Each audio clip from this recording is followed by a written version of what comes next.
Voltamos para o terceiro e último bloco do 31 Minutos, Programa de Comunicação Social. E hoje recebemos nos nossos estúdios o professor Cláudio Lucena, professor do Centro de Ciência Jurídica da Universidade Estadual da Paraíba, aqui em Campina Grande. E nesse terceiro e último bloco trataremos, portanto, dessa relação complexa que é direitos autorais e espaço da rede mundial de computadores, ou espaço da internet. Como isso se dá? Como podemos falar sobre fiscalização? Como podemos falar sobre penalidade? Como podemos falar, por exemplo, também no espaço ou neste mundo da ideia denominada pelo sistema de comunicação social ou nominada pelo sistema de comunicação social de pirataria?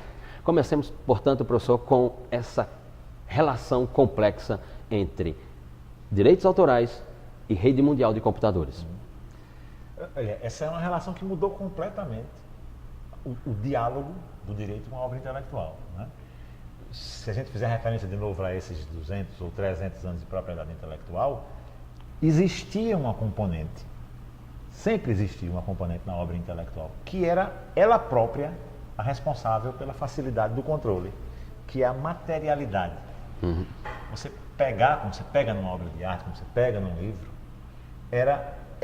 o fato da obra ser física, material, tangível, era o suficiente para controlar. Por quê? Porque ela sendo física, você estabelece aqui pelo menos duas variáveis que dificultam a reprodução, que são as variáveis do custo e da dificuldade.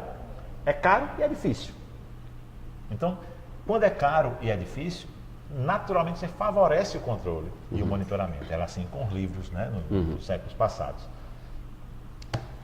A obra desmaterializou-se e o custo de produção baixou demais. Nós temos aqui, nós estamos à disposição de uma instituição de ensino superior para um encontro, uma produção acadêmica, equipamentos que talvez as principais redes de televisão do Estado não tivessem à disposição há 20 anos.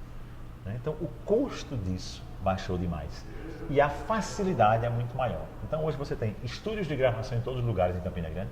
Trabalhei também com estúdio de gravação. Na época que comecei, o investimento já não era como era nos primeiros estúdios. E hoje acho que está ainda mais fácil e barato fazer isso.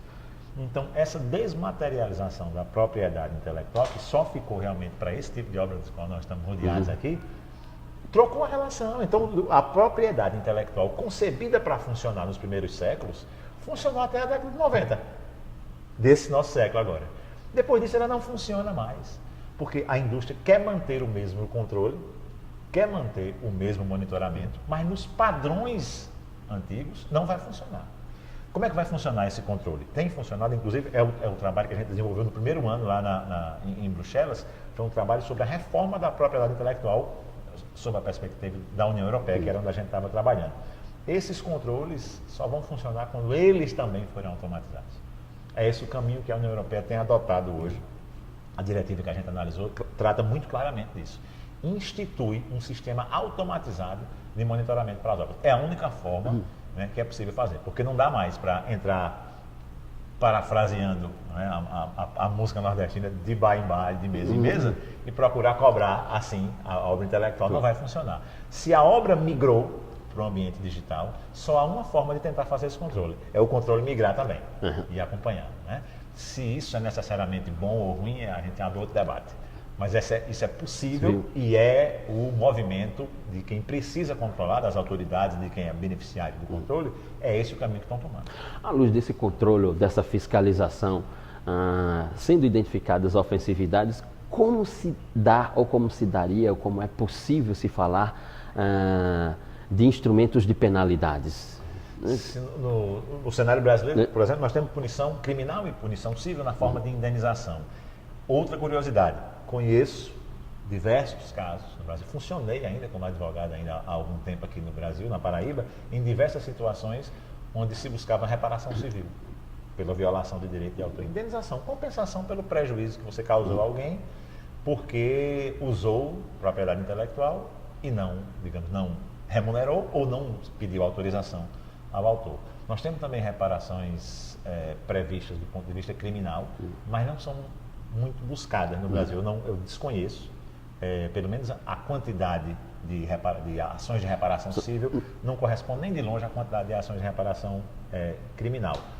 Há, inclusive, uma discussão, acompanhava, agora são 3 anos fora do Brasil, perdi o contato com essa ação que discutia se era possível uma punição criminal, se era possível constar do rol de punições do direito autoral o caráter penal, ou se isso estava já dissociado nesse nosso momento na realidade. Eu particularmente tenho uma posição muito definida em relação a isso.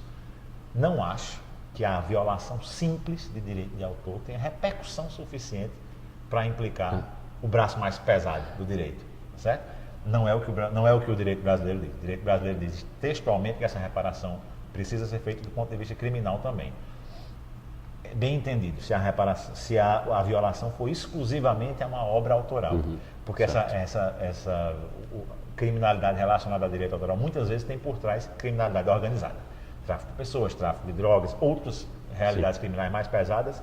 E também aí nem adianta, porque esse lado mais pesado da criminalidade iria terminar absorvendo, tá certo? Então, nesses casos, evidentemente não. Mas se nós estamos falando daquele sujeito, sei lá, que baixou a música por um meio não convencional, que copiou o livro inteiro, né, para estudar, acho que nós temos toda a abertura para discutir sob o ponto de vista de indenização, prejuízo ao autor. Sob o ponto de vista penal, nós não temos mais.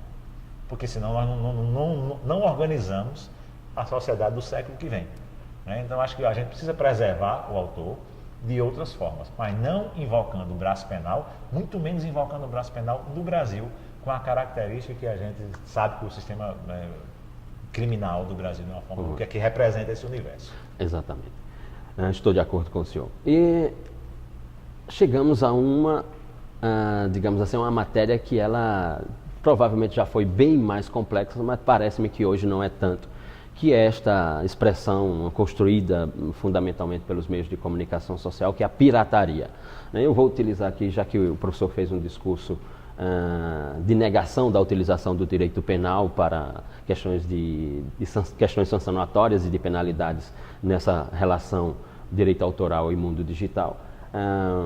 Sobre a pirataria, e aí eu vou me socorrer de um autor alemão da primeira metade do século XX, que é o professor Hans Felsen, que ele inventou um princípio, né, que era o princípio da adequação social, ou seja, quando a conduta ela não sofre uma reprovabilidade pela coletividade, pela comunidade, então ela não teria tipicidade, né, material ou substancial, não deveria ser interpretada como crime.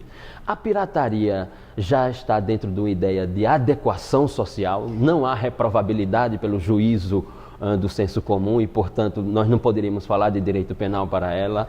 Olha, vai parecer que foi combinada a afirmação, porque a gente na verdade não foi, mas o princípio da adequação social é exatamente o fundamento do pedido de reconhecimento da inconstitucionalidade do artigo 184, 164 do Código Penal, que é o que trata do caráter criminal da pena, da violação do direito de autor. É exatamente com base na ideia de que já não é mais socialmente adequado punir a violação simples, lembrando sempre, a violação simples a uma obra autoral já não é mais socialmente adequado, que se pediu na época o reconhecimento de que essa sanção do ponto de vista criminal é inconstitucional. Eu não acompanhei o Dirlinde, não sei nem se foi julgado ainda, finalmente, no Brasil, mas é rigorosamente essa a ideia. Eu concordo e acho que talvez das poucas causas que efetivamente milito. E isso faço questão de repetir em todo fórum em que tem um espaço, que esse caráter no Brasil já não é aceitável. Né? Não é a realidade, ela ainda está lá, o dispositivo permanece. Há condenações no Brasil, embora, como ele disse, poucas condenações assim, individuais de pessoas que cometem a violação, digamos assim, autônoma a direito autoral, mas a questão da pirataria, especificamente falando, é uma construção semântica muito importante, né? Ninguém usou o termo ofensa simples, nem ninguém usou o termo agressão, que é um termo, digamos assim, de carga semântica neutra. A indústria, que é quem cunha o tema, foi atrás do termo pirataria, e por um motivo, porque com essa carga semântica negativa fica mais fácil construir o arcabouço normativo, econômico, sociológico e jurídico para combater isso. É evidentemente que isso causa prejuízo, é nocivo, causa prejuízo. A pirataria não se faz somente em relação ao direito de autor. Direito de autor é uma categoria de propriedade intelectual, mas que não é a única. Nós temos marcas, são separadas, patentes de invenção, são separadas, cultivares, denominação geográfica, outras formas de propriedade intelectual no Brasil, e a utilização de cada uma delas deveria ser revertida para o titular dos direitos. É assim, né, que deve ser feito. Toda vez que não se faz assim, é justificável que a gente discuta uma sanção, mas quando se coloca tudo dentro do mesmo caldeirão da pirataria, você facilita o discurso do intermediário, do grande produtor, né? E dificulta, que esse é o grande impasse. Muita barreira à proteção intelectual e termina inibindo o desenvolvimento, né, humano e tecnológico. Exatamente. Muito bem. Agradecemos ao professor Cláudio Lucena. Chegamos aqui ao final de mais um 31 Minutos, Programa de Comunicação Social da TV UEPB, e em breve voltaremos.